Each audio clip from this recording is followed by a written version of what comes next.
আসসালামু আলাইকুম। দেশ ও দেশের বাইরে যারা আছেন সকলকে জানাই শুভেচ্ছা। লালবাগ কিল্লা থেকে আপনারা দেখতে পাচ্ছেন, এটা লালবাগের দোতলার উপর থেকে এই ভিডিওটা করা। ওইটা দেখতে পাচ্ছেন একটা প্রাচীনকালে মসজিদ। এই যে আমাদের আলামিন ভাইয়া হাঁটতেছেন উপরে, ওই যে নিচে ওইটা দেখা যায় সুইমিং ঝর্ণা সিস্টেম আগে করা আমলে রাজা বাদশাহই করতেন।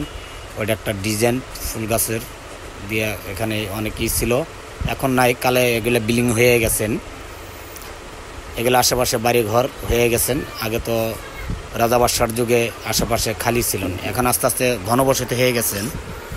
আপনারা এখানে আসলেই দেখতে পারবেন নানান ধরনের সুন্দর সাজসজ্জা এবং ফুল বাগান এবং মনোরম একটা পরিবেশ। এখানে আসবেন শুক্রবারে আপনার 12:30 থেকে 3টা পর্যন্ত বন্ধ থাকে, নামাজের পরে আবার খুলে আপনারা আসবেন।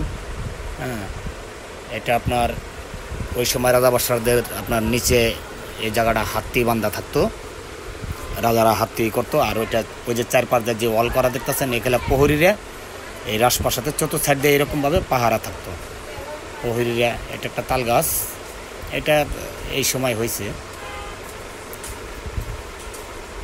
আস্তে আস্তে আস্তে আস্তে এই জিনিসটা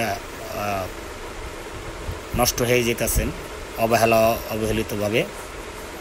যদি আমাদের বাংলাদেশে সরকার এগুলা যদি পর্যবেক্ষণ একটু ভালোভাবে জোর দেয়, দৃষ্টি আকর্ষণ করছি, তাহলে হয়তোবা ঐতিহ্য রাজা বাদশাদের যুগের যা আছে বাংলাদেশে যেখানে সবগুলা হয়তোবা করলে দেখা গেছেন যে দর্শকরা যাইয়া পর্যটক সেখানে যায় ঘুরে আসতে পারতো, মনটাও অনেক ভালো লাগতো। অনেক কিছু আছে দেখার, অনেক কিছু আছে বোঝার। সামনে আপনি যেটা দেখতে পারতেছেন এটা হলো যাওয়ার রাস্তা।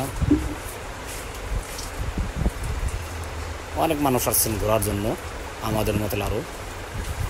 আপনার আসতে এই যে আলামিন ভাই আমাদের সামনে, উনি খুব করছেন। এই যে বিদেশিরা উন্ডও আসছেন এখানে দেখার জন্য, আর আমরা বাংলাদেশ থেকে যাই না দেখার জন্য। আমরা এত মানে জিনিসটাকে মূল্যায়ন করতেছি না, অথচ বিদেশিরাও অনেক এটাকে মূল্যায়ন করে। অনেক বিদেশ থেকে লোক আসেন, বিদেশিরা আসেন দেখার জন্য। এটা একটা সাইটে একটা মসজিদ। ধন্যবাদ।